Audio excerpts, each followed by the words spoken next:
Welcome back. I'm trying to get to 100 followers, so if you like the stories, please subscribe.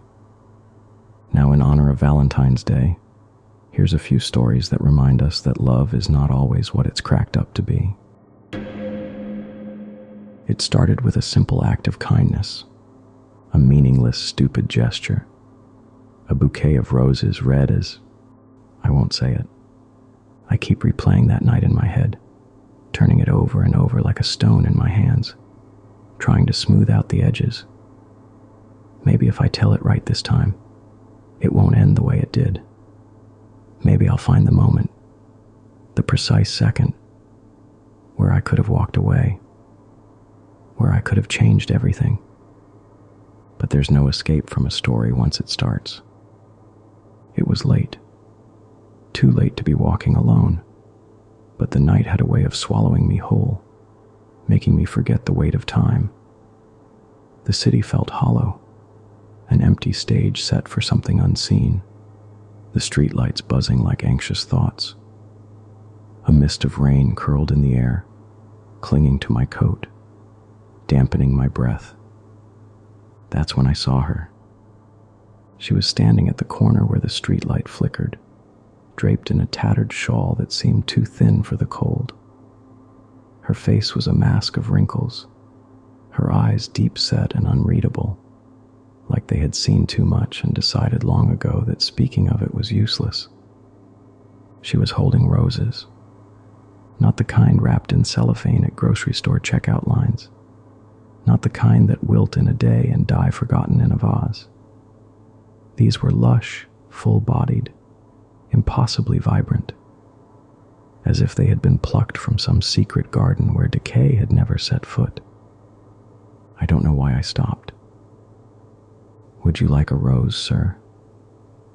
Her voice was hushed, almost conspiratorial. I hesitated. I wasn't in the habit of buying flowers, much less from strange women whispering in the dark. But something about them, about her, made my fingers itch to reach out. Maybe it was guilt. Maybe some deep, unspoken fear of the void inside me. The gnawing thought that Helen deserved better than what I had given her lately. "Sure," I said. My voice felt too loud, cutting through the hush of the street. Her lips curled, something between a smile and a smirk. The price of beauty is always paid in blood. I let out a nervous chuckle, expecting her to laugh along. She didn't. Just held out the bouquet, waiting. I handed her the money, and she pressed the roses into my palm. For a moment, just a moment, I thought they were wet. Not damp from the rain, but wet, slick in a way that made my stomach knot. I pulled my hand away instinctively, glancing down. My skin was dry, clean. The sensation was gone as quickly as it came. She was already walking away, fading into the dark like a shadow retreating from the light. I should have left them in the gutter. Helen met me at the door, arms crossed, smirking like she was about to say something sharp, but was enjoying the moment too much to rush it. "A surprise? From you?" she teased, tilting her head. I felt a half-smile tug at my lips. "Don't get used to it." She took the bouquet, cradling it in her hands. Her expression softened, the teasing flickering away for something warmer, something real. And then, drip. A bead of crimson welled at the base of a petal and rolled down onto her wrist. For a second, we both just stared. Then she laughed. It was a sharp, startled thing, genuine at first, like she'd just been hit with a stray drop of wine or a trick candle had sputtered out a hidden jet of wax. She tilted her hand, watching as the red drop rolled down to the crease of her palm. Then the second drop fell. The laughter dried up. We both watched in silence as a third, then a fourth bead of blood seeped from the petals, pooling in the grooves of her fingers like tiny crimson pearls. My mouth was dry. I forced a chuckle, the sound raw, hollow. That's weird. Helen held out her hand. It must be the stems, right? Some kind of sap. She wiped her wrist against her dress, but the stain remained, a dull smear against the fabric. Her lips pressed together, her smile faltering at the edges. I reached out, brushing the petals, expecting a trickle of dye, a sticky sap, anything but the wet, unmistakable warmth of blood. My stomach clenched. I wiped my fingers on my sleeve, but the stain wouldn't come off. Helen turned away. I should wash this off, she muttered, shaking her head. Probably just some. She didn't finish, just disappeared down the hall, leaving the bouquet behind. I stared at the roses, still fresh, still weeping.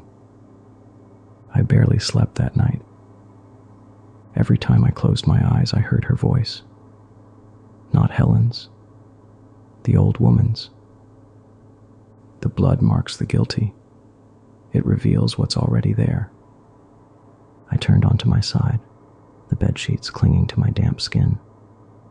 Helen was curled away from me, her breath soft, even, unbothered. The bouquet sat on the nightstand, untouched. The dark bloomed red in its petals, as though it were still drinking. The blood marks the guilty. I clenched my hands under the sheets, flexing my fingers. Still stained. Helen barely spoke in the morning.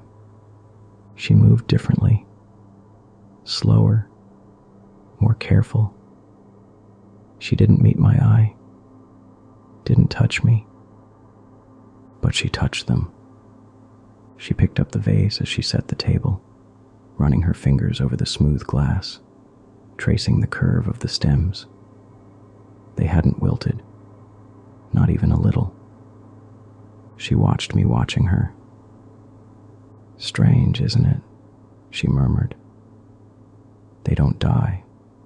They don't dry out. They just keep living. A chill curled through my ribs. The roses were watching too. I needed answers. The old woman was still at her usual spot, just outside the alley's mouth, half hidden in shadow. I caught a glimpse of her hunched figure before she turned, as if she already knew I was coming.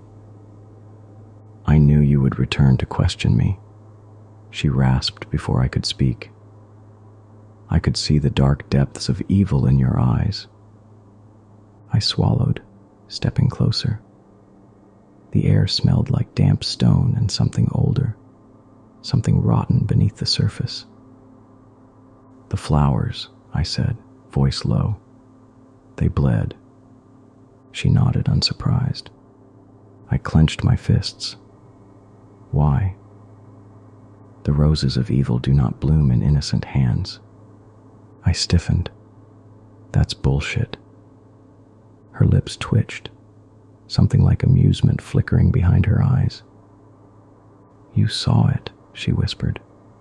Felt it. The blood was never mine to give. I took another step forward. Then whose was it? She tilted her head. You already know. The cold in my spine deepened. I hadn't told her about Helen. I hadn't told her anything. My breath came uneven now. What are you trying to say? The old woman's gaze held mine. The roses do not choose, she said. They only reveal. Helen had been watching me. I felt it in the way she lingered in doorways, in the way she tilted her head, just slightly, when I entered a room, the way her fingers traced the roses when she thought I wasn't looking. The tension between us thickened like congealed blood. I wanted to say something. She wanted to say something. Neither of us did. Then one night I saw it. The roses were drinking from her. Helen sat at the kitchen table, her back to me. Her fingers idly ran along the bouquet's petals, stroking them absently. But there were no thorns. There had never been any thorns. So why was she bleeding? The drops rolled down her wrist, slow, deliberate, pooling at the base of her palm before sinking into the petals. They were absorbing it. A breath hitched in my throat. Helen's voice was soft, too soft. "I had a dream last night," she said. I didn't answer. She turned to me, smiling. The roses spoke to me. My chest tightened. They said your name. The argument started small, a whisper of a thing, a muttered remark, an offhand joke gone stale. Then it grew. Words sharpened. Accusations slithered between us, thin and cutting. "I don't know what you're talking about," Helen snapped. "You're being ridiculous." "The flowers didn't bleed until you touched them," I said, my voice shaking. She scoffed. "You're losing it, George." I stepped forward. "You're hiding something." Helen laughed. Not her usual laugh. Not the warm, teasing kind. This was different. Mocking. Cruel. "You think I'm the one to blame?" she taunted, tilting her head. "Maybe the old hag was right. Maybe the guilt isn't in the flowers." My breath was ragged now. Helen rolled her eyes and turned away from me. Dismissive. As if I were beneath consideration. An afterthought. An insect buzzing at the edges of her consciousness. I felt the weight of the knife in my hand before I realized I had picked it up. It had been sitting there on the counter, gleaming in the dim kitchen light, as though it had always been waiting. The roses, still resting in their vase, watched. I felt my breath slow, my pulse steady. This was the only way. My hand moved before I could think. The blade met flesh. Helen gasped, stiffened. For a moment the world stopped. She staggered forward, her hands gripping the counter. Her breath came in ragged, shuddering gasps. She tried to turn back to me, but her knees buckled. She fell. She tripped on the chair leg as she collapsed, crashing against the edge of the table. The vase tipped. The water spilled. The roses fell with her, cascading down like a funeral shroud. The blade slipped from my fingers, clattering against the tiles. Silence. I stood there, staring at my own hands, waiting for them to tremble, waiting for my body to recognize what it had done. But there was nothing.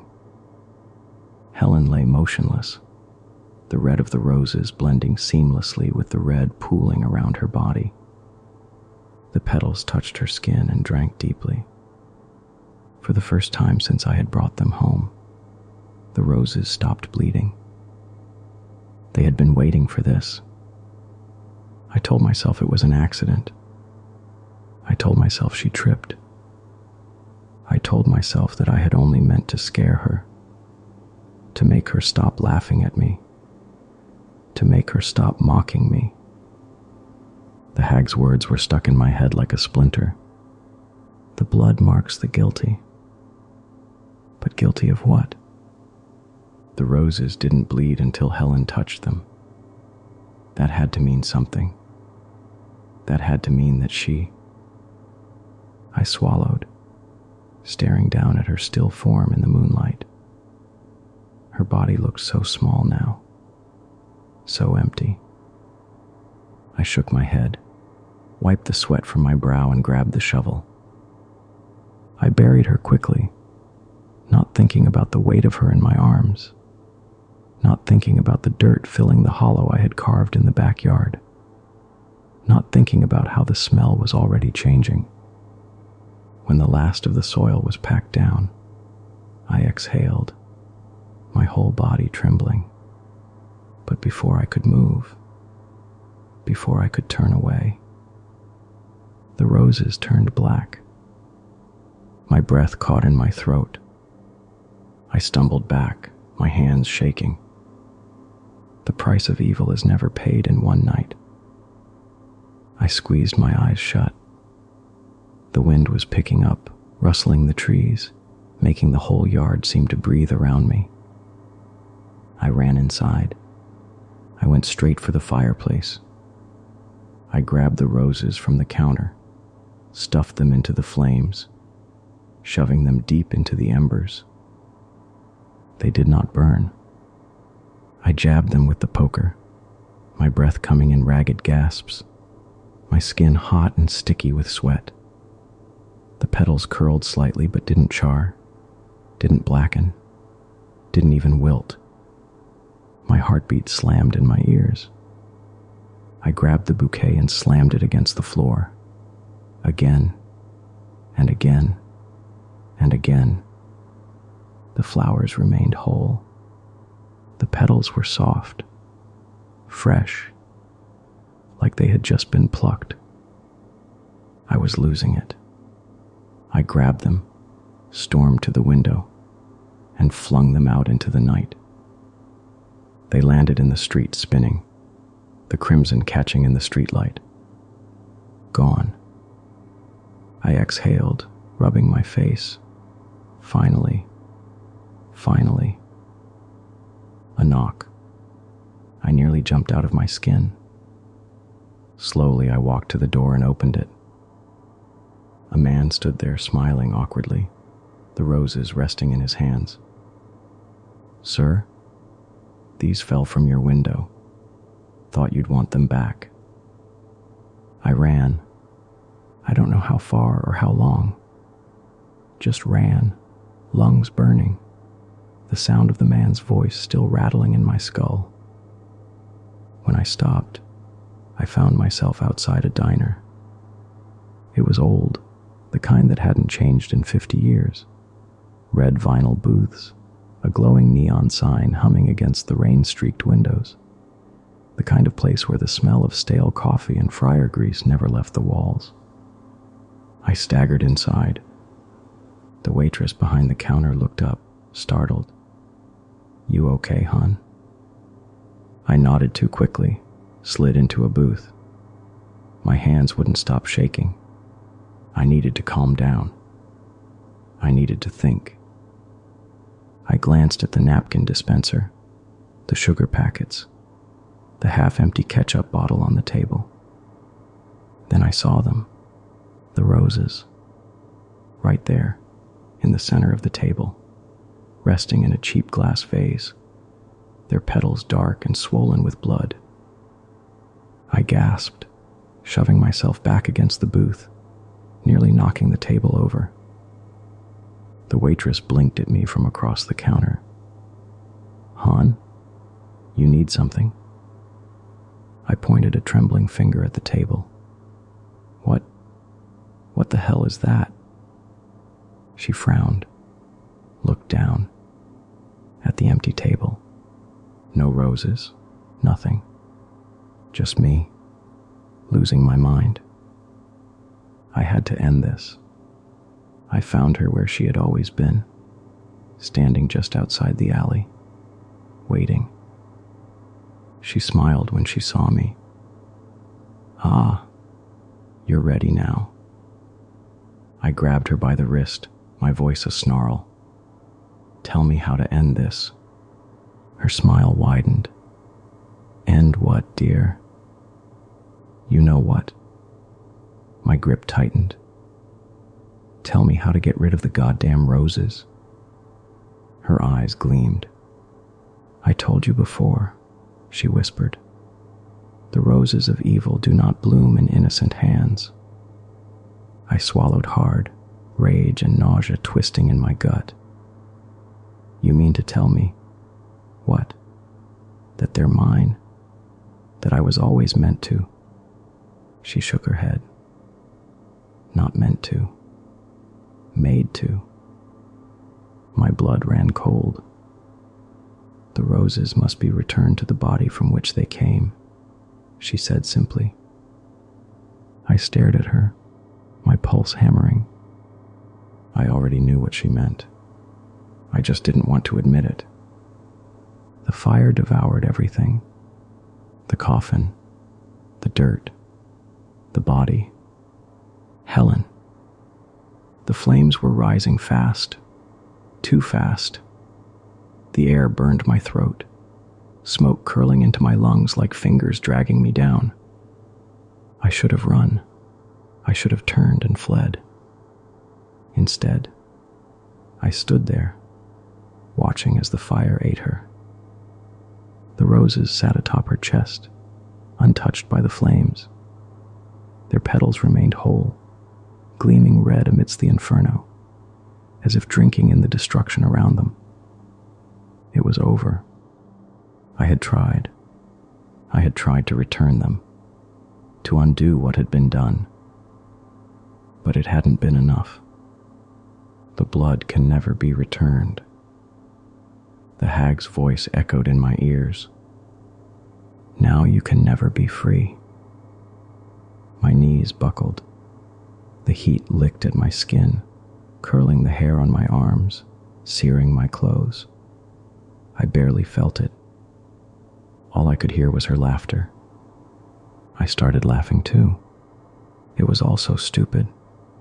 I had spent so much time fighting, so much time convincing myself that this was some cruel mistake, some twisted misunderstanding, that I was the victim, that I was innocent. But the hag had known from the start. She had always known. The blood had never been on her hands.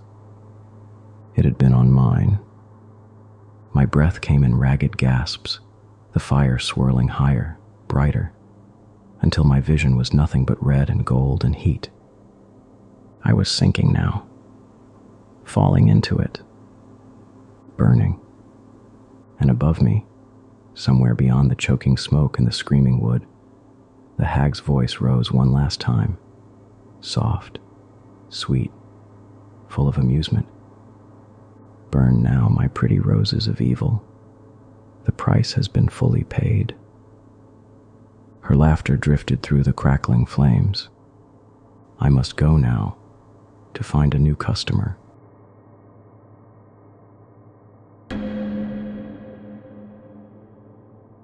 The smell of them was always the first thing that hit me.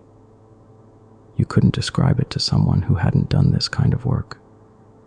Something between rot and ammonia, thick and cloying, curling into your nose no matter how many times you breathed through your mouth. Even if the place was clean, even if the people inside swore they hadn't seen anything, you could tell the moment you stepped in. Rats left a scent, a mark, like an unspoken warning. The apartment was worse than usual. The air felt damp, thick with the heat from a busted radiator. Cracks along the floorboards, grease lining the kitchen counter, the buzzing of a dying ceiling light. The kind of place you could stand in for 5 minutes and start feeling dirty. I kneeled beside the fridge, flashlight cutting through the gap between the counter and the wall. Droppings. Small black pellets lined up against the trim, half hidden under dust. They'd been here for weeks. You want to get rid of them for good? I muttered under my breath, pulling out a bait station and snapping it open. You gotta know how they think. I worked fast. The best exterminators did. I knew their habits, how they scurried along the edges of rooms, feeling their way with their whiskers, avoiding open spaces. They didn't charge into the middle of a floor unless they had no choice. They were cautious, but they were greedy. Bait them right, and they'd walk right into death without a second thought. A few traps in the usual spots, along the baseboards, under the sink, behind the fridge. A couple of tracking powders near the heat vents, so the poison would coat their fur, spread to their nest. Within 3 days, they'd be dead. I wiped my hands on my work pants and stood, stretching out my back. The landlord was waiting by the door, arms crossed, eyes narrowed like I was scamming him. "That's it?" he asked. "That's it? Didn't even see you spray anything." I rolled my jaw, keeping my face blank. "Sprays for bugs. Rodents need poison. You'll see results by the end of the week." He snorted. "For what I'm paying, I better." I pulled the invoice from my clipboard, tapping the carbon copy free. "Speaking of that, here's your bill." The moment he saw the number, his lip curled. "For some rat traps? Jesus, you guys charge like doctors?" I forced a smile. "Doctors don't make house calls for this cheap." He didn't laugh, didn't say thank you either. Just took the invoice, shook his head, and muttered under his breath as he reached for his wallet. I could hear the words before he even said them. Overpriced. Rip-off. Just a bug guy. I took the cash and left without another word. The city blurred past my windshield as I drove home, the neon glow of liquor stores and pawn shops giving way to manicured storefronts and glass-paneled restaurants. The roads here were smooth, freshly paved. The cars beside me were sleek, spotless, barely a year off the lot. Mine was a rusted-out work van, paint faded, dashboard cracked from too many summers left in the sun. The kind of vehicle that screamed tradesman, the kind that meant you didn't belong in certain neighborhoods.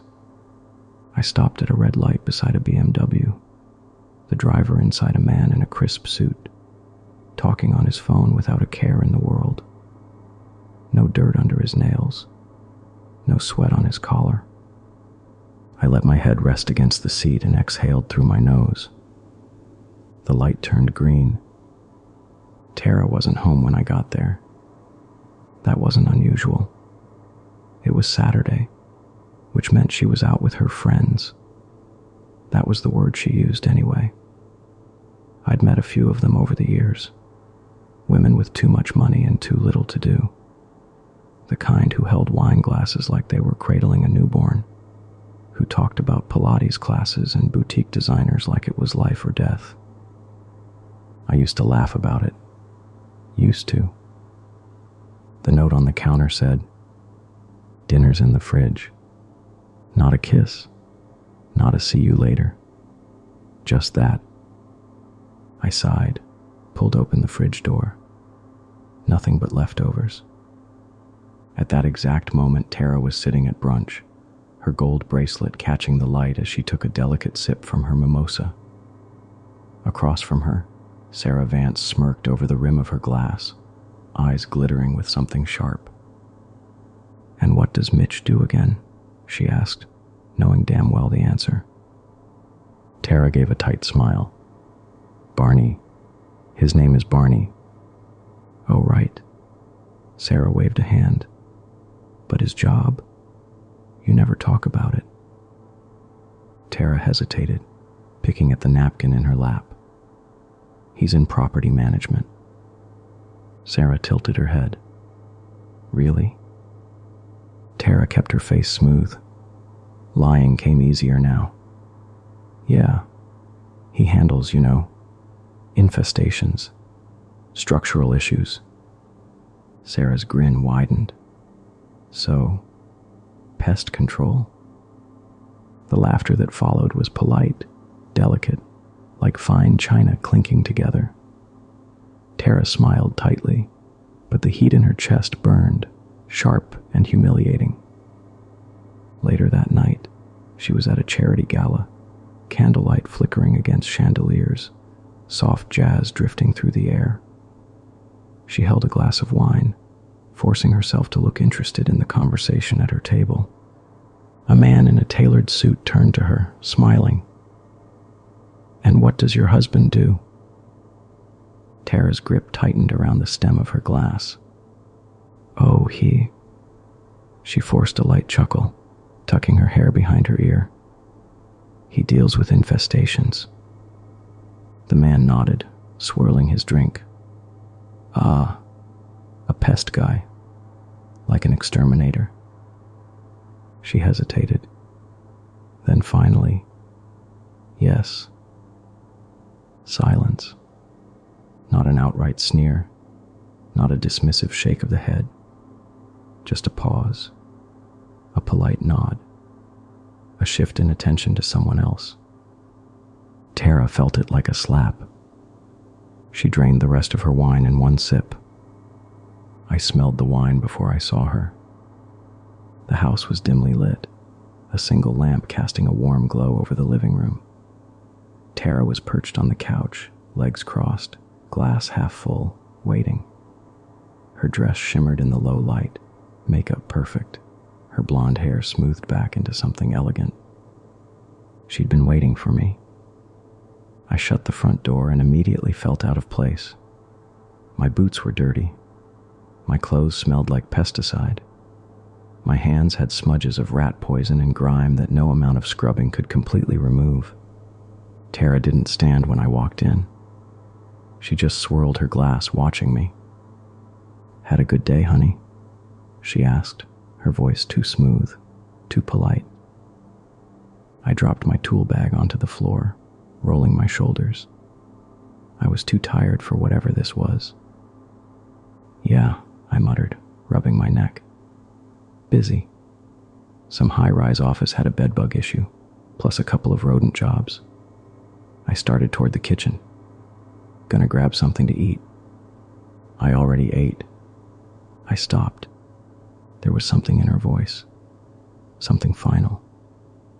She took a slow sip of her wine, eyes locked onto mine. "We need to talk." My stomach tightened. "Talk about what?"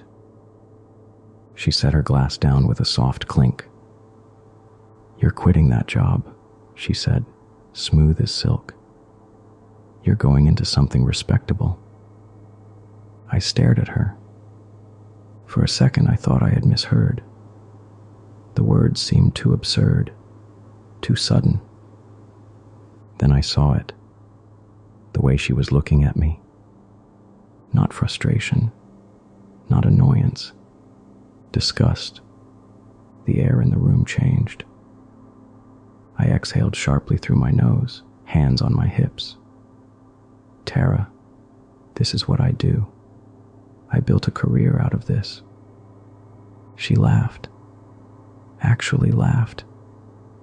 Like what I'd said was so stupid it didn't even deserve a real response. "A career?" She shook her head, eyes flashing. "A real career doesn't involve rat poison, Barney." My hands curled into fists.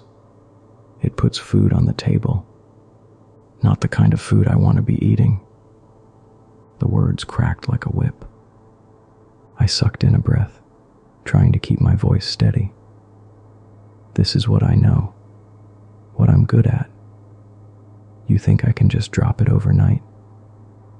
She leaned back, arms crossed. "I think you could have done something better a long time ago. But you didn't. And now you're stuck." I shook my head, a bitter laugh escaping. "You think James Caldwell's going to offer me a desk job? You think I can just waltz into a law office and pretend I belong?" "At least try," she snapped. "At least make an effort. Jesus, Barney, you're fine living like this, but I'm not." Something inside me twisted. She didn't just hate my job. She hated me. The realization hit slow, like poison working through the bloodstream. I swallowed hard. You ever stop and think about who does the jobs you people don't want to do? Who cleans up your messes? You wouldn't last a day doing what I do. Her lips curled. And thank God for that. My jaw clenched so tight my teeth ached. The silence stretched. She reached for her wine glass again. "Think it over," she murmured, taking another sip. I turned and walked out before I said something I couldn't take back. The next week, everything felt different. It started with the bugs. I was clearing out a cockroach nest in the basement of some old office building. The second I flicked on my flashlight, the walls moved. Hundreds of them scattered into cracks and crevices, hiding, retreating from the light. But as I watched them scuttle away, I didn't see insects anymore. I saw faces, half-whispered conversations at parties, shifty glances, forced smiles, the way people pulled back the second they heard what I did for a living. Like cockroaches. They didn't respect me. They tolerated me. At home, things got worse. Tara was always on the phone. Always. Late at night, early in the morning, whispering in that light, airy voice she used when she wanted to be charming. I started listening. Not to the words, to the way she spoke. With me, she was clipped, irritated, her voice tight with disappointment. With James Caldwell, it was different. She laughed more, smiled more. I could hear it in the way her voice lilted, the way she stretched out her vowels like she was lounging in silk sheets. I didn't need to know what she was saying. I already knew. The nagging became relentless. She didn't even try to hide her contempt anymore. "You spend so much time with rats, you look like one. I can't be married to a guy who smells like pesticide. You're stuck in the mud, Barney. Stuck. And I'm not going to drown with you." It wasn't just her words. It was the way she said them. Like a boot pressing down. Like she wanted me to break. Then the dream started. I'd wake up sweating, heart hammering, my head full of her voice. Change, change. It never stopped. It didn't matter if she was actually talking or not. I heard it everywhere. I'd be setting traps and hear her voice hissing between the walls. I'd be driving and hear it in the rattle of my van's broken engine. Change, change. One night, I jolted awake, breath ragged, gripping the sheets. Tara was asleep beside me. Her blonde hair spilled over the pillow, her lips slightly parted, her breathing soft and even. She looked so peaceful, like she wasn't the same woman who had spent the last month chipping away at me, piece by piece. I stared at her, my fingers curled. For one terrifying moment, I wanted to wrap my hands around her throat. I exhaled through my nose, pulled my hands away, sat on the edge of the bed, running them through my hair. I needed to get out of this house. It got worse. She started flaunting it. At first it was subtle. A new necklace, a new dress. The receipt sat in the bottom of her purse, folded neatly, almost hidden. I shouldn't have looked, but I did. $150. A steakhouse I'd never been to. 2 entrees, 2 glasses of wine. I turned it over in my hands, my breath slow, controlled. The ink was crisp, the date recent. Last night. I heard her heels in the hallway before I saw her. Tara stepped into the room, slipping an earring into place. She was dressed up, hair perfect, makeup flawless. "You're going somewhere?"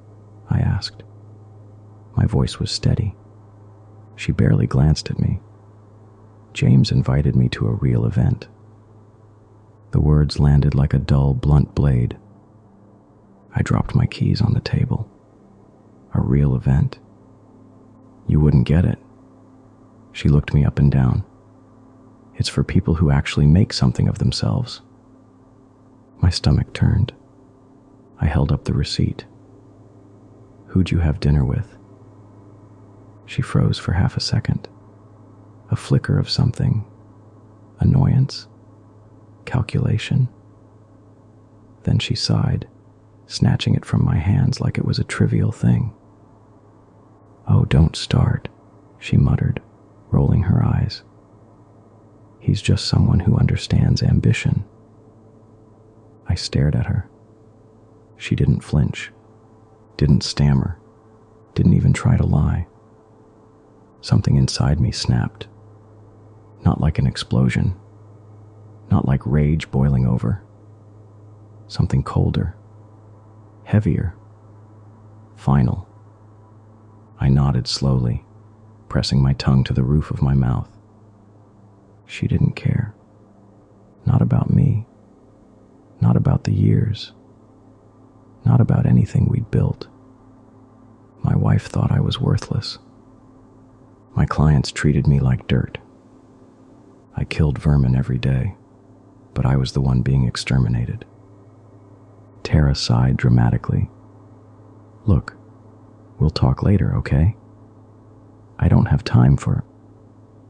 I swallowed back the acid rising in my throat, pushing past her. Her voice followed me down the hall. You should thank me, she called. Maybe he'll find you a real job.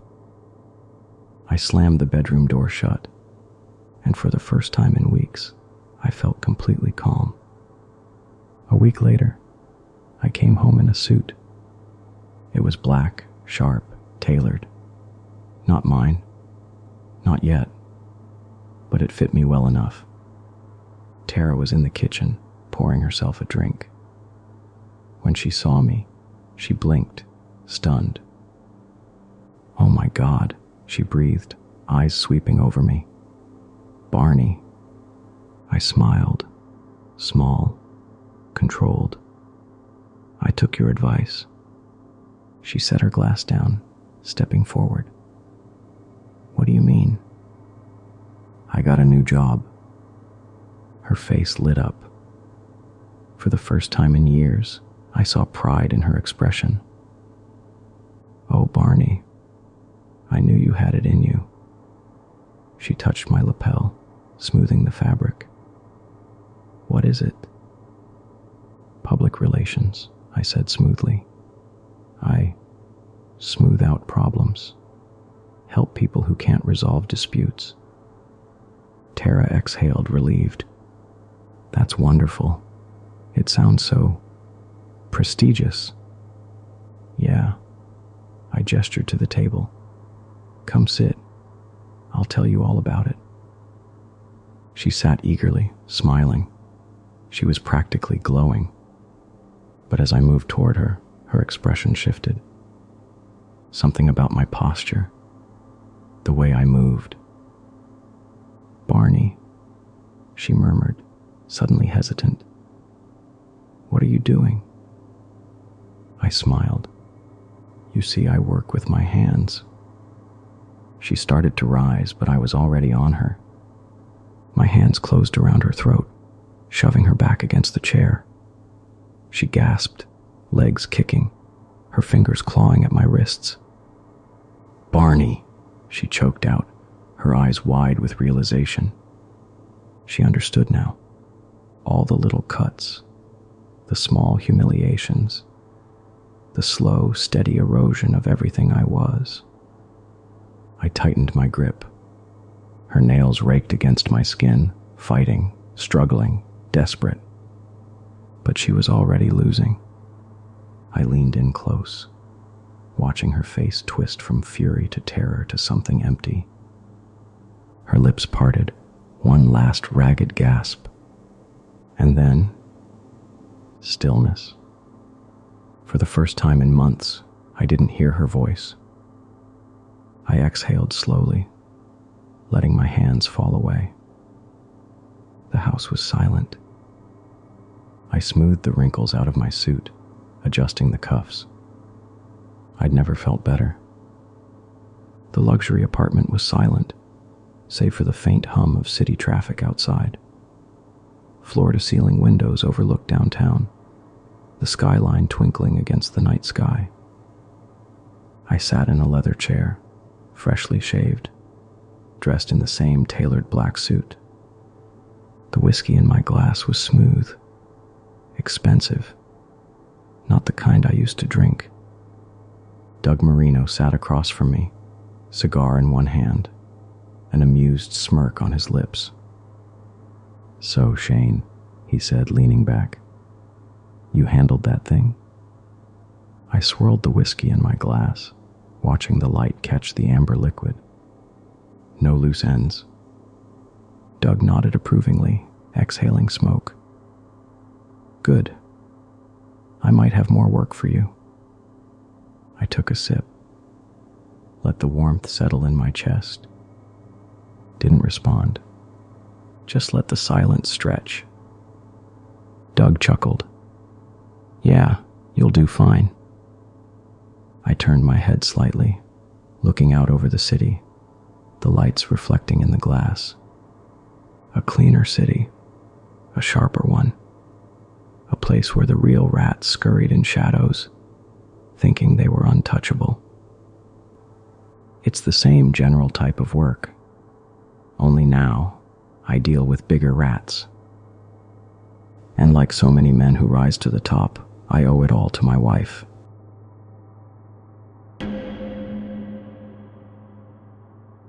I woke up before the alarm, as I always did. For a moment I lay still, pretending. If I stayed absolutely motionless, breathing slow and measured, maybe, just maybe, my body would fool itself into falling back asleep. Maybe I'd sink into oblivion for another hour. Then I heard it. The sink, running at full blast. The first sound of the morning, predictable as the sunrise. It ran for exactly 5 minutes, a precise measure of time dictated by Miriam's hand-washing regimen. She claimed that was the scientifically proven minimum to eliminate bacteria. I opened my eyes and stared at the ceiling, my stomach already twisting with the dread of another day.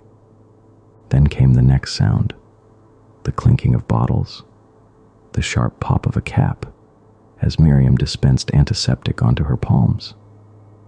The air in the bedroom already smelled of alcohol and citrus, like a hospital ward. I turned my head toward the bathroom door, left slightly ajar. The fluorescent light inside was blinding compared to the dim morning haze in our bedroom. Through the gap, I could see her reflection in the mirror, the way she moved with mechanical precision, rubbing the antiseptic into her skin, methodically scrubbing her nails, then dabbing disinfectant onto the bathroom sink itself. The light flicked off, then on, office on, office on. I shut my eyes again. A ritual completed. A checkpoint crossed. Another day in our spotless life. I reached for my phone on the nightstand, half hoping for some kind of emergency, some urgent email or unexpected client request that might give me an excuse to break routine. Instead, I found 10 messages from Miriam. Don't forget to disinfect your razor after shaving. Wipe down the sink after brushing your teeth. There was residue last night. Check your nails before breakfast. Don't wear your slippers inside. I don't want outside dirt tracked in. Make sure the laundry finishes drying properly. Last time it smelled damp. That's mildew. Each one landed like a weight on my chest, crushing me further into the mattress. I am not a man anymore. I am a cog in a machine, a component in the pristine, sterile world Miriam has curated. And I am trapped. Breakfast was another test. Miriam sat across from me, her silk robe pulled tight around her thin, meticulous frame. She didn't eat right away. She never did. First, she wiped down her silverware with a disinfectant wipe, her fingers moving with practiced grace. The smell of bleach coated the air between us. I took a sip of coffee, staring down at my plate, trying to force down the dry toast and scrambled eggs that tasted like chewing on anxiety. Miriam set down her fork and flinched. I looked up, confused. Her eyes locked onto my cheek with an expression like I'd just smeared filth across the table. "You didn't wash your hands yet." I blinked. I did. Her lips pressed into a thin, skeptical line. I can see it. A pulse of irritation flickered under my skin. "Miriam, I can smell it." Her voice was soft, patient, reasonable, but I knew better. I stared at my fingers, wondering if I had somehow absorbed grime through osmosis, if there was something she saw that I couldn't. "You're lying." It wasn't an accusation. It was a fact, declared with the unshakable certainty of a judge handing down a sentence. Heat crawled up my neck. My ears buzzed. I stood, mechanical, obedient, and went back to the sink. Scrubbed my hands raw. When I returned, Miriam smiled warmly and reached across the table, taking my hands in hers. "There." She squeezed them gently. "Was that so hard?" I nodded, throat too tight to speak. I smiled back. I told myself I loved her. Later that day, I saw Nate. We met for coffee, like we always did. And like always, I told myself this was normal. I let the lie settle into my bones as easily as I let the espresso burn my tongue. Nate stirred sugar into his coffee, glancing up at me with a smirk. "Dude, you've gone full house husband. I swear, before Miriam, you were living like a damn raccoon." I forced a chuckle, but something twisted inside me. "You should be grateful, man." He gestured at me with his spoon. "She's got you. Looking presentable, eating healthy, keeping your place clean. Hell, she even got you to quit smoking." He said it like a joke, like I was some slob she'd rehabilitated. I didn't laugh. I never told him that if I left the toilet seat up, Miriam wouldn't speak to me for hours, that she would lock herself in our bedroom, scrubbing imaginary bacteria off the floors until her hands bled. I never told him about the time I came home from the gym, too exhausted to shower right away. And I swallowed, my coffee suddenly bitter and cold in my mouth. I never told him about the time she poured an entire bottle of rubbing alcohol over my head while I sat, still in my workout clothes, frozen. I could still feel the sting of it in my scalp, the burning scent choking my lungs. I could still hear her voice, cold and controlled, as she rubbed it in like I was a stain to be erased. "I just don't want you tracking bacteria into our bed." Like she was doing me a favor, like she was helping, like I was the crazy one. Nate was still talking, oblivious. I forced another laugh, gripping my coffee cup so tightly I thought it might crack. Because who would believe me? A man, a husband, being controlled like this? Miriam was beautiful, accomplished, successful. Her name was on every boardroom panel in her company. She donated to charities, volunteered for community cleanups. She was the picture of a perfect modern woman. Me? I was just the messy, unreliable guy she had turned into a functioning adult. Who would believe me? I swallowed the rest of my coffee and smiled. Because pretending was easier. Because pretending was survival. For now. The first text arrived at 9:01 a.m. "Did you vacuum the couch?" I ignored it at first, staring at my screen, fingers hovering over my keyboard. I had a deadline for a corporate branding project, a well-paying gig that should have had my full attention. Instead, I sat there, stomach already tightening, watching the notification linger at the top of my phone. A minute passed, then 2. Another buzz. "Ethan?" I sighed, reached for the vacuum and ran it over the couch cushions. I snapped a photo as proof, sent it, and tried to get back to work. It wasn't enough. At 10:15 a.m., another text. "Did you wipe down your keyboard?" At 11:30 a.m., a follow-up. "You're not wearing those dirty slippers, right?" By noon, I had sent 5 compliance photos, evidence that I was doing what she expected, keeping everything in pristine condition. I didn't even question it anymore. At some point, I had stopped resisting. Somewhere between her cleaning schedules, her insistence on bathroom disinfection logs, the times she had made me rewash my hands 3, 4, 5 times in a row because she could still see the bacteria, I had stopped pushing back. That was how I lived now. How we lived.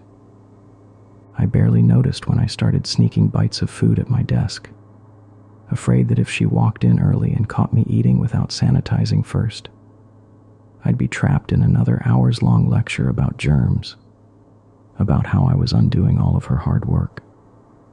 I could hear her voice in my head even when she wasn't home. It followed me everywhere. Then came the turning point. The mistake was small, a single breadcrumb. I had made a sandwich at 2 p.m., standing in the kitchen, moving quickly, the way I always did when Miriam wasn't home, rushing through the things she wouldn't approve of. I ate standing up. I wiped down the counter. I put everything away. Or so I thought. At 7:45 p.m., Miriam came home from work, exhausted, a sharp edge to her mood that told me she'd had a long day. She barely said hello before heading straight into the kitchen. I heard the pause, then her voice, sharp, cutting through the quiet. "What is this, Ethan?" I turned, heart stuttering in my chest. She was standing by the counter, holding something between her fingers. I squinted. A single breadcrumb. A barely visible speck of crust resting between her thumb and forefinger like it was evidence from a crime scene. Her expression hardened, mouth pulling into a tight, furious line. "You didn't clean this." "I did. I swear She didn't hear me. She was already reaching for the disinfectant spray, the bleach wipes, the steel wool. She started scrubbing. But it wasn't enough.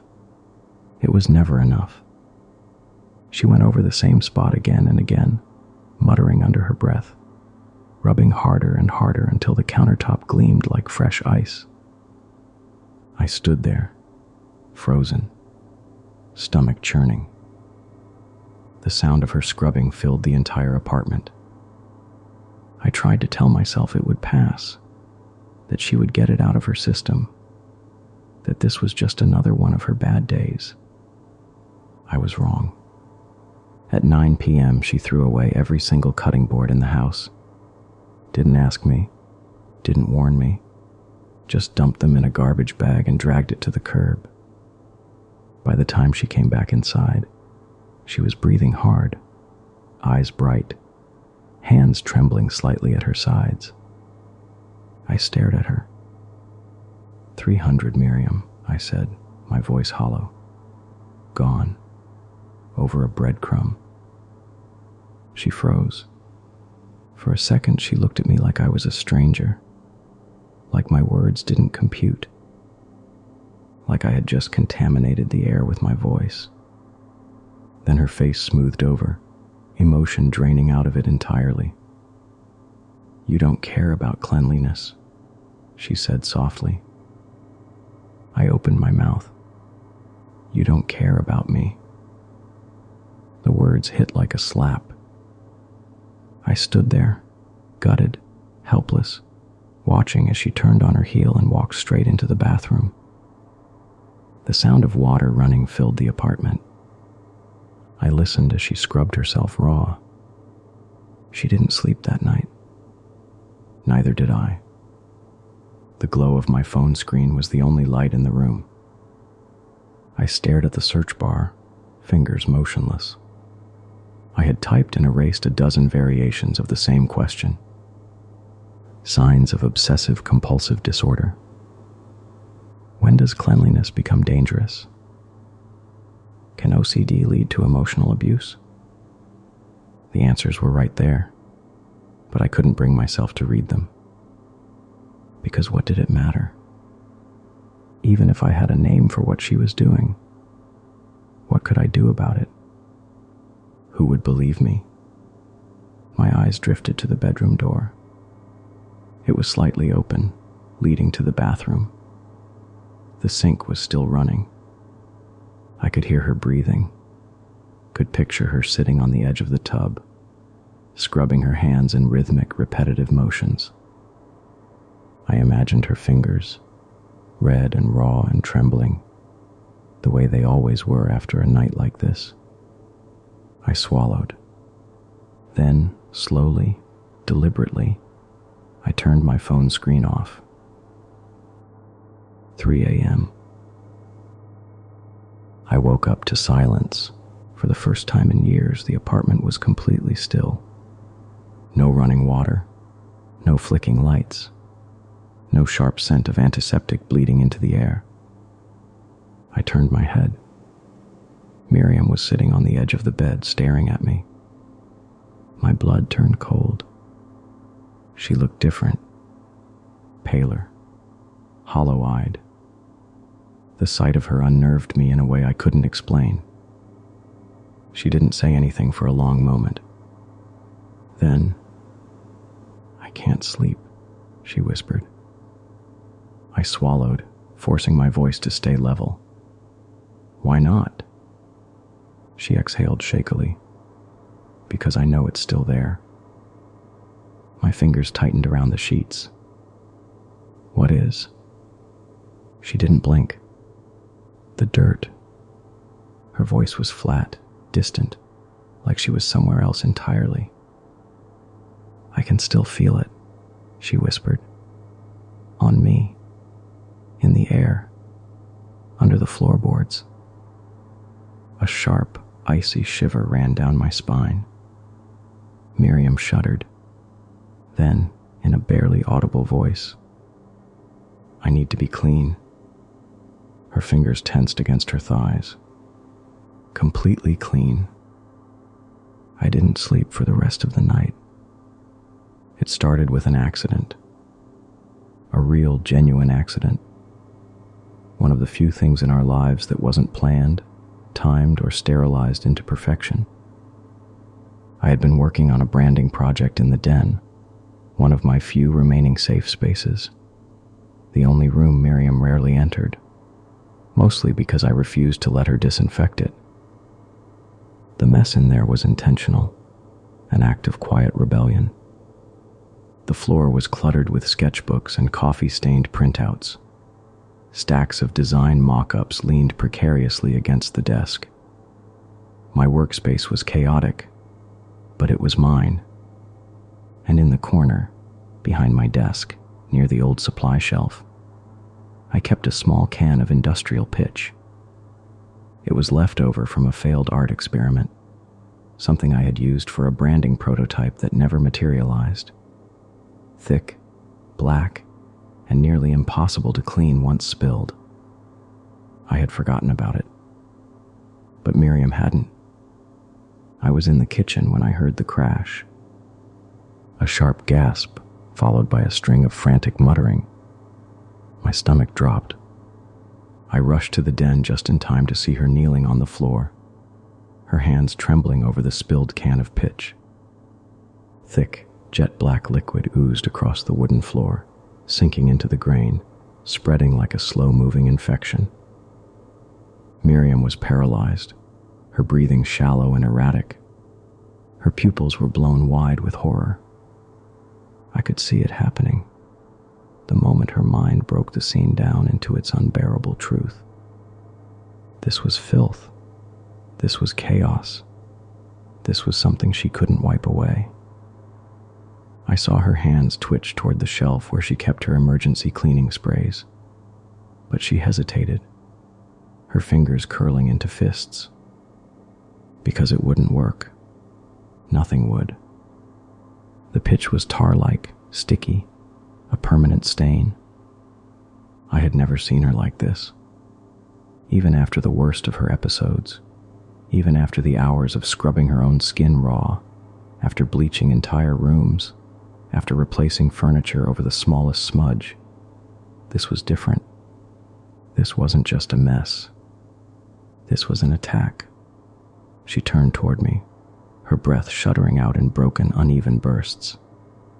Her voice was a whisper, raw and cracked at the edges. If I can't clean this, her throat bobbed, I'll never be clean again. I should have comforted her. I should have told her it was just a spill, that it wasn't the end of the world, that the floor could be replaced, that she wasn't contaminated. But I didn't. I watched her tremble, watched the way her whole body shrank in on itself, watched the panic rise like bile in her throat. And in that moment, something shifted. I thought about every hour I had spent catering to her madness, every time I had scrubbed my hands raw just to pacify her, every night I had spent awake, listening to the water run, knowing she was on the other side of the door, trapped in some invisible war against filth and contamination, every little moment of control she had exerted over my life, slowly eroding my ability to fight back. And then, I thought about the one thing I still had control over. Her fear. I swallowed, feeling my pulse slow. A new thought settled into my brain, cold and clinical. She needed to be clean. Completely, perfectly clean. And I could help her. That night I started researching. Industrial solvents, acid-based cleaners, caustic solutions strong enough to burn away any impurity. At first, the thought made me sick, but I didn't stop. I looked up chemical compositions, studied their effects, calculated how much was needed. By the time morning came, I had already placed an order. 3 days later, a sleek, minimalistic package arrived at our doorstep. I took my time wrapping it, making sure the label was perfect. A luxury organic cleansing treatment, something that promised purity, restoration, absolute sterilization. When I presented it to Miriam, she was hesitant. She turned it over in her hands, narrowing her eyes at the ingredients list. I smiled, soothing, encouraging. If it works, I murmured, you'll be spotless. Her lips pressed together, her hands tight around the box. Then, finally, she nodded. I ran the hottest bath she'd ever had, watching the water swirl, the chemical bite barely noticeable under the overpowering scent of eucalyptus oil. The perfect illusion. I stood back, waiting, listening, and when I heard the soft rustle of fabric slipping to the floor, followed by the quiet slosh of water as she stepped into the tub, I smiled. The apartment was silent, save for the faint slosh of water behind the bathroom door. I sat outside on the edge of the bed, hands clasped together between my knees. I had imagined this moment 1,000 times, but now that it was happening, it felt oddly distant, as though I were watching someone else's life unfold. My pulse remained steady. 5 minutes passed, then 10. heard her shift slightly, the water lapping against porcelain as she settled deeper into the bath. A soft, satisfied sigh drifted through the door, the sound of relief. Then, a pause, the kind of silence that wasn't comfortable or natural, the kind that announced itself, demanding attention. "Ethan, what the hell is..." Her voice stiffened, the beginning of something like alarm creeping in at the edges. Then came the sharp inhale, the realization, the sudden seizing pain. And then, the scream. It was a horrible sound, raw and guttural, a noise I had never heard from her before. I didn't move, didn't rush in, didn't stop her from thrashing against the water, sending waves sloshing over the edge of the tub. Didn't answer when she shrieked my name, the words cracking into something high-pitched and panicked. She kicked violently, the impact of her heels against the tub a frantic, animalistic clatter. I simply sat there, waiting, listening. It didn't take long. Her movements slowed, the splashes grew weaker, the ragged heaving of her breath turning into shuddering gasps. Then silence, complete, pristine. I waited for another full minute, my own breath shallow, my fingers curling and uncurling against my knees. The scent of eucalyptus still drifted through the air, cloying and fresh, masking the chemical bite of acid that had begun to seep beneath it. Then, slowly, deliberately, I stood. Steam billowed out as I pushed the bathroom door open. The air was thick and humid, swirling around me in dense, opaque clouds. I stepped inside, my eyes adjusting to the hazy dimness. And there, resting motionless in the tub, was Miriam, or what was left of her. The bathwater was clear, the purest, most pristine water I had ever seen, and inside it, gleaming in the diffused light, were her bones, polished, perfectly white. The flesh was gone, dissolved, erased, stripped away completely by the solvent. Her skull, tilted slightly to the side, grinned up at me, hollow-eyed and vacant, as if she had been laughing at the irony of it all. I stepped closer, dipped my fingers into the still, undisturbed water. It was warm, comforting. I traced the smooth surface of her ribcage, watching how the bones gleamed beneath the light, cleaner than they had ever been in life. A breathless chuckle escaped me. I let my hand rest lightly against her skull, my thumb brushing over the pristine curve of her temple. Then, in a voice barely above a whisper, "You're clean now, darling." And for the first time in years, I finally breathed easy. I remember the stillness before the storm. It was the kind of silence that pressed against your skin, thick and suffocating, as if the air itself was holding its breath. The Florida swamplands stretched endlessly on either side of the road, black pools of stagnant water reflecting the skeletal remains of cypress trees. The Spanish moss hung like tattered veils, shifting ever so slightly in the rising wind. Jack drove, his hands firm on the wheel, his eyes flicking between the road and the dark horizon ahead. I kept my gaze on my phone, watching the service bars disappear one by one until there was nothing left.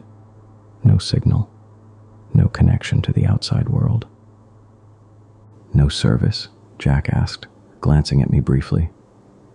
"Nothing." I locked the screen and shoved the phone into my lap, trying to ignore the unease curling in my stomach. "Figures." Jack sighed. This place feels like the middle of nowhere. Your parents really had to live out in the swamps." "It's quieter," I murmured, though at that moment, I wished we were anywhere else. The road ahead stretched like a scar through the flooded landscape, the pavement cracked and worn. The further we drove, the more the trees seemed to lean in, their gnarled branches reaching toward us like fingers. Then came the wind. It hit suddenly, a violent gust that rocked the car and sent debris scattering across the road. I yelped as a dead branch snapped and crashed into the ditch beside us. "Shit," Jack muttered, gripping the wheel tighter. Where the hell did that come from? Lightning slashed across the sky, illuminating the swamp in stark, ghostly detail. In that split second, I saw it. The old house. It loomed on a rise just beyond the tree line, its blackened roof sagging, walls warped with time and rot, and yet its windows flickered with light, a warm golden glow like candlelight. "Jack," I breathed. "That house." "Yeah, I see it." He slowed the car slightly, peering through the rain-streaked windshield. "Someone's living there?" "No," I said, my voice barely above a whisper. "It burned down over 100 years ago." Jack scoffed. "Looks pretty intact to me. Probably some squatters." I swallowed hard, watching as the house faded back into the darkness, obscured by the shifting branches.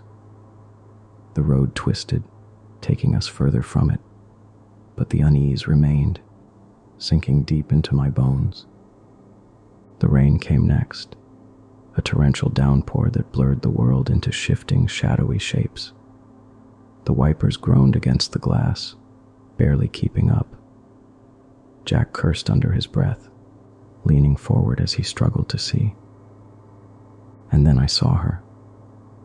A woman stood motionless in the middle of the road. Jack shouted and slammed on the brakes. The tires screamed against the wet pavement, the car skidding slightly before jerking to a stop just feet away from her. For a long moment, neither of us moved. The woman didn't either. She was tall, thin, her long red dress clinging to her body. It was soaked, heavy with rain, and yet her skin and hair were completely dry.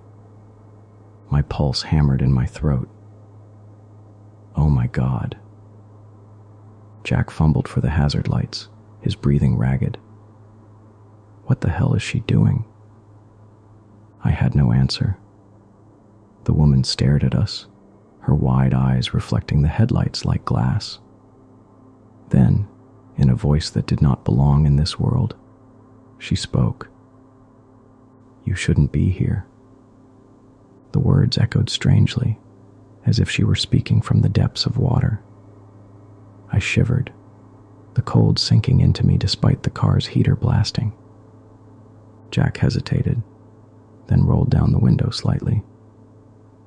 "Miss, are you okay? Do you need help?"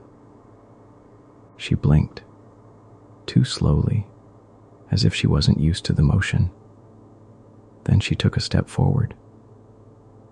"Please, help me." Something deep inside me screamed, "Leave her. Drive away. Don't let her in." But Jack was already unbuckling his seatbelt. "Jack," I hissed, grabbing his arm. We can't just leave her here," he said firmly, pushing the door open. The wind howled, sending rain slashing into the car. I clutched my arms, feeling suddenly exposed, watched. Jack stepped out, moving toward the woman. She turned her gaze to me. "You must come," she whispered. Then she smiled. It was the wrong kind of smile. Stiff, unnatural, like she wasn't sure how to do it properly. And beneath it I could see something else, something lurking behind her expression. something that knew exactly what it was doing. The fog thickened as soon as we crossed the bridge. One moment Jack was navigating the winding road, the swamp stretching endlessly on either side of us, and the next, we were somewhere else entirely. The headlights barely cut through the mist, their beams swallowed by the swirling white that pooled around the car like a living thing. The road became rough, old cobblestones materializing beneath the tires. I twisted in my seat, watching the bridge vanish behind us. That bridge. Had it always been there? Jack's grip on the wheel tightened. Where the hell are we? Louisa sat eerily still in the back seat, hands folded in her lap, gaze fixed ahead. We're almost there.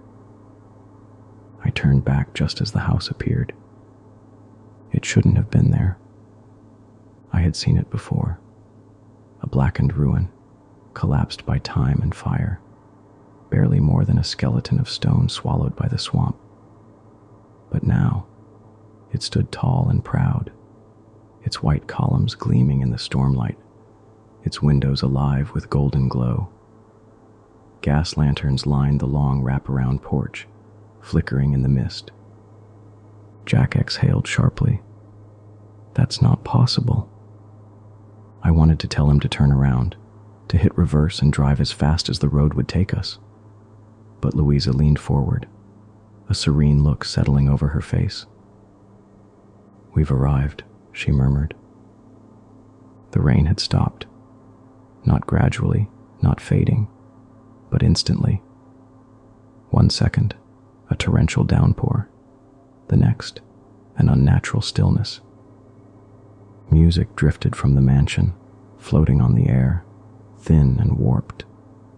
Like an old record, warped by heat and time. Jack cut the engine, staring at the house in open suspicion. I don't like this. Neither do I whispered. Louisa was already stepping out of the car.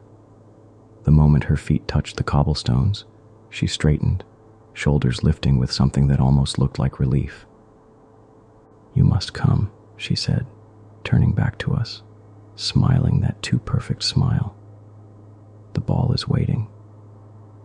The warmth hit me first. The air was thick, laced with sandalwood, candle wax, and something sweetly decayed. The grand hallway stretched before us, lined with flickering sconces. The floor was polished marble, smooth as glass, and a sweeping staircase led upward into golden light. The sound of laughter drifted down the corridor. Not real laughter. Something else. It was too smooth, the cadence just slightly off, like a recording played a beat too slow. The same with the music. A waltz, distant and lilting, but wrong. Jack and I exchanged a glance. Louisa was already moving ahead, gliding across the floor like she belonged here. The fabric of her gown no longer clung to her like wet rags. It flowed, pristine and weightless. Beyond the hall, an archway opened into a grand ballroom, and as we stepped inside, the atmosphere swallowed us whole. The party was in full swing. Couples spun in intricate circles, elaborate masks obscuring their faces. The men were dressed in old-fashioned tailcoats and waistcoats, their hair slicked back in a way that hadn't been fashionable for at least a century. The women wore silken gowns, their skirts moving like liquid. And the lighting, God, the lighting, not electric. No modern bulbs, only candlelight. Dozens of chandeliers hung from the ceiling, their flames strangely motionless, as if untouched by air. I gripped Jack's hand tightly. I want to go. He nodded, barely breathing. Then Louisa turned to face me, eyes too bright, too knowing. You look pale, she said gently. Would you like a drink? I swallowed hard. This doesn't feel real. Jack's fingers dug into my palm. Emily, look at them. I turned, heart hammering. The guests moved strangely. At first glance, everything seemed normal. The laughter, the dancing, the soft hum of conversation. But when I looked closer, I saw it. They were repeating the same gestures over and over. A man in a navy waistcoat tipped his drink to his lips but never actually drank. A woman in a sapphire dress laughed, turned her head, then did it again, identical, a perfect loop. My skin went cold. Something is wrong, I whispered. Then I saw the mirror. It stretched along one entire wall, a massive gilded thing, reflecting the candlelit ballroom in crisp detail. I turned to it instinctively, and the moment I did, I knew I had made a mistake. My reflection lagged, a full second behind. Jack's too. I lifted my hand. My reflection hesitated, then mimicked me, and then my face shifted. Not distorted, not stretched, just wrong, like something else was wearing my skin. I stumbled back, gasping. Jack grabbed me. Emily, what? Before I could answer, Louisa seized my wrist. Her grip was iron tight, her face inches from mine. You can stop this, she whispered. You can change it. I wrenched free. What are you talking about? Louisa's expression was desperate, pleading. Tonight it happens again. It always happens again. I shook my head. I don't understand. She glanced toward the ballroom entrance, her face going pale. I followed her gaze. A man had entered the room. He was tall, dressed in a deep burgundy coat, his mask absent, revealing sharp cheekbones and piercing dark eyes. Louisa went deathly still. Jack tensed beside me. Who is that? Her voice came out in a strangled whisper. Frederick Gale. A ripple moved through the ballroom. The dancers did not stop, but their movements stuttered, like a skipping record. The air tightened, pressing in on me. Louisa grabbed me again, fingers like ice. Every year, she said, her voice cracking. Every Valentine's Eve, we relive it. If Huntley dies tonight, we all stay trapped.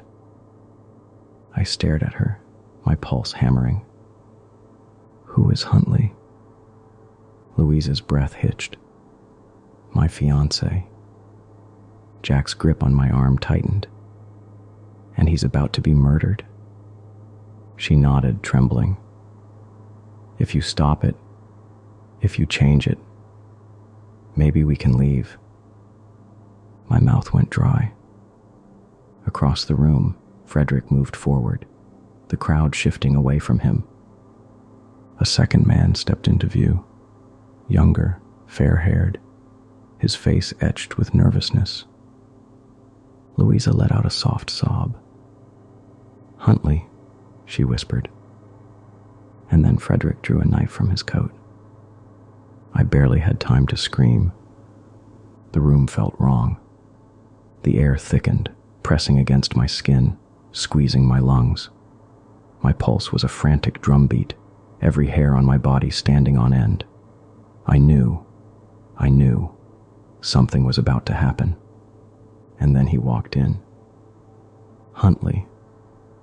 Louisa gasped, stepping forward as if pulled by invisible strings. I barely noticed. I was too busy watching him glitch. It was subtle, almost imperceptible. One blink, and his eyes were empty sockets, gaping black voids. Another blink, and his face was whole again, smiling at Louisa like a man deeply in love. My stomach lurched. This wasn't real. None of this was real. "Huntley," Louisa whispered, voice trembling with emotion. He strode toward her, oblivious to the warped reality swallowing the room, his movements too smooth, too rehearsed. Then came Frederick. The ballroom's atmosphere shifted. The guests paused, as if sensing his arrival. They parted without acknowledgement, revealing a tall man in a deep burgundy coat, his eyes shadowed beneath furrowed brows. He wasn't drunk, not in the traditional sense. But there was madness there, a feverish rage flickering behind his gaze, something long since broken. "You're making a mistake, Louisa," he said, voice low and rough. Huntley turned, confused. "Frederick?" Frederick's lips curled into a snarl. He lifted a gleaming blade, the firelight catching on its honed edge. "She belongs to me." The room froze. It wasn't just stillness. It was wrong. The music stuttered, stretching, elongating like a warped tape recording. Louisa's lips parted in a silent scream. Jack and I stood motionless, as if our bodies no longer belonged to us. Frederick stepped closer, pointing his sword at Huntley. "Defend yourself, coward." "I won't fight you," Huntley said, shaking his head. Frederick lunged. I tried to scream, but nothing came out. My throat locked, my voice swallowed by the room. Time distorted. The chandeliers flickered, shifting positions as if the entire room had rewound a fraction of a second and played forward again. The guests twitched, their heads snapping to impossible angles, as though their bodies were trying to correct a mistake. Louisa clutched my arm, fingers like iron. "Emily, stop him!" I tore free and ran. Frederick's blade descended. And then I touched him. I don't know why I did it, but the moment my fingers grazed Frederick's arm, my vision shattered. I wasn't me anymore. I was Frederick Gale. I held the sword. I was the one who lunged. Jack, no, Huntley, stared at me in fear. His face flickered, shifting between Jack's and Huntley's, like two images superimposed, struggling for dominance. And Louisa, no, Emily, her face was my own. The realization hit me like ice water dumped over my skin. We've done this before.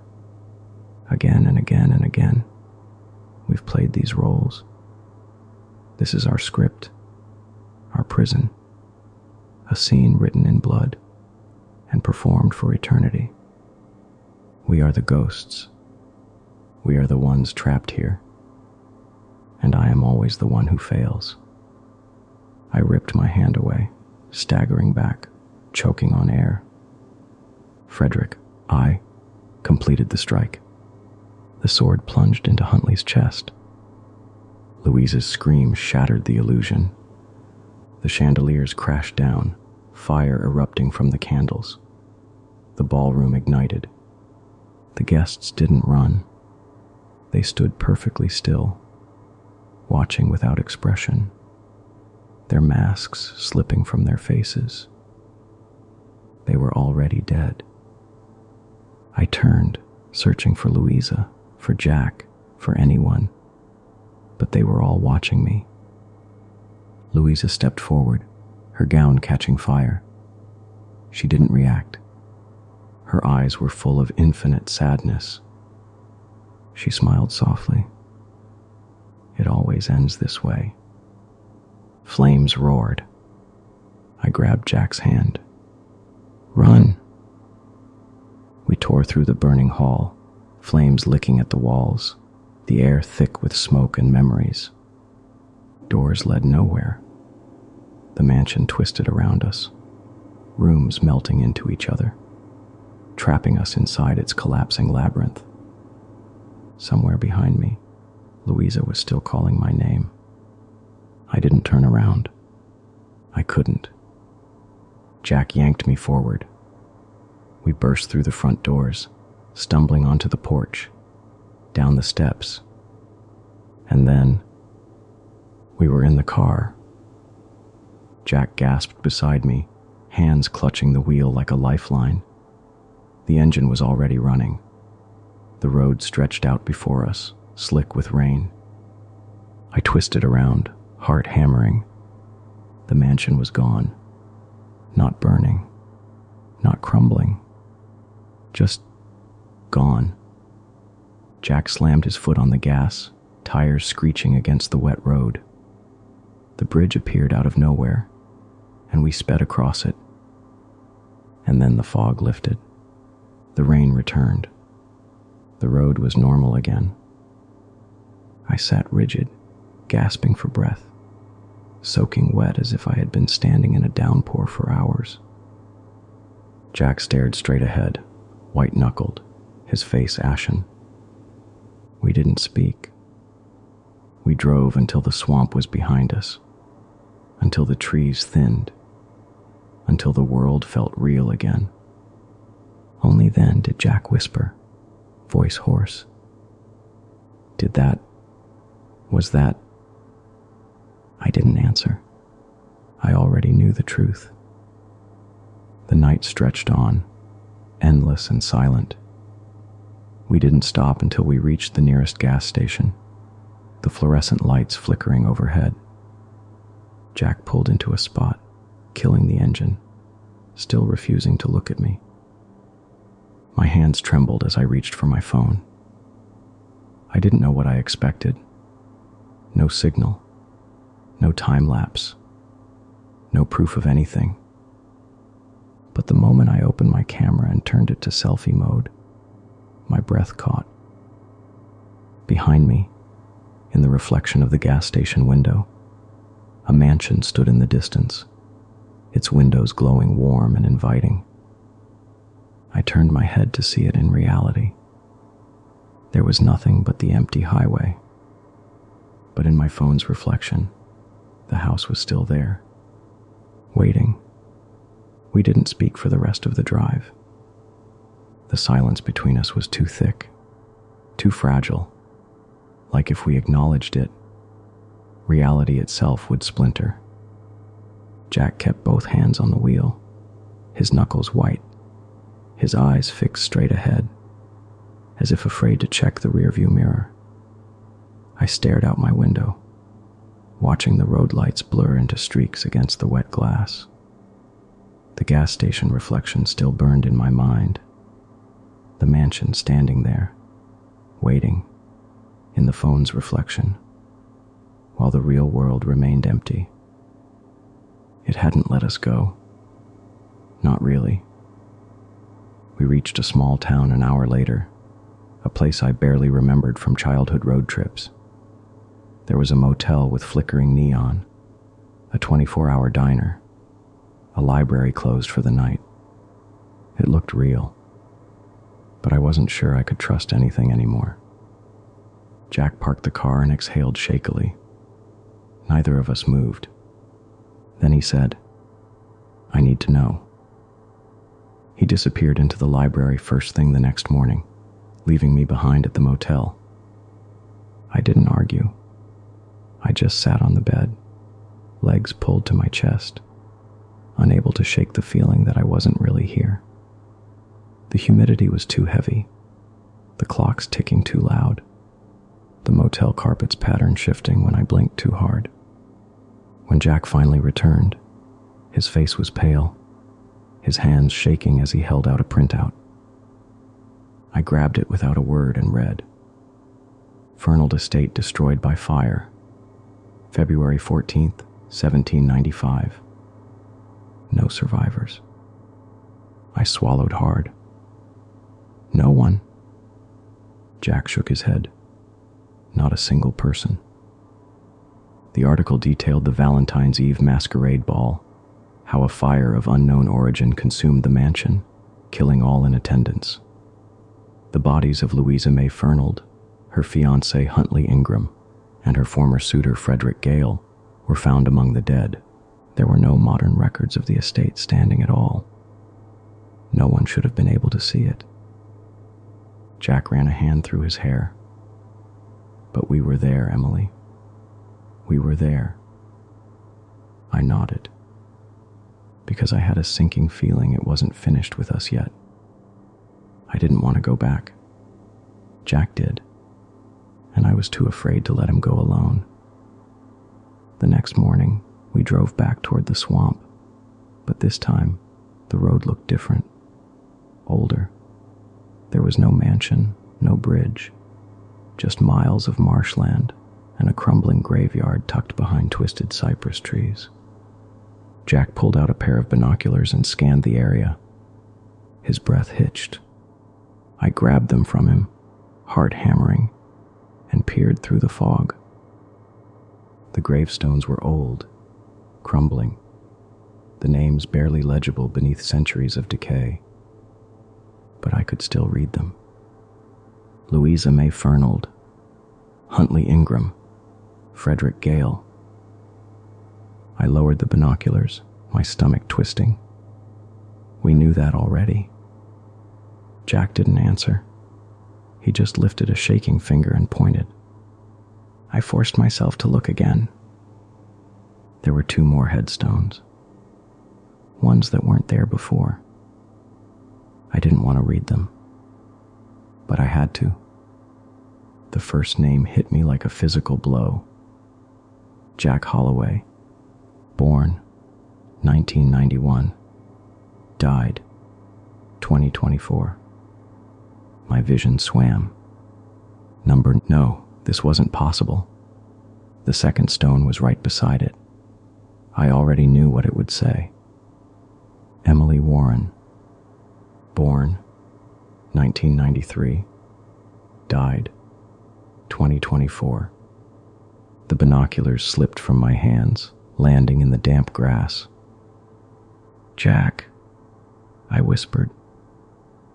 He didn't respond. I turned. He was gone. The field stretched out around me, endless and empty. The road behind me nothing but an overgrown path swallowed by the swamp. I was alone. The wind whispered against my ear, sending a shiver down my spine. A voice, soft, familiar, eternal. It always ends this way.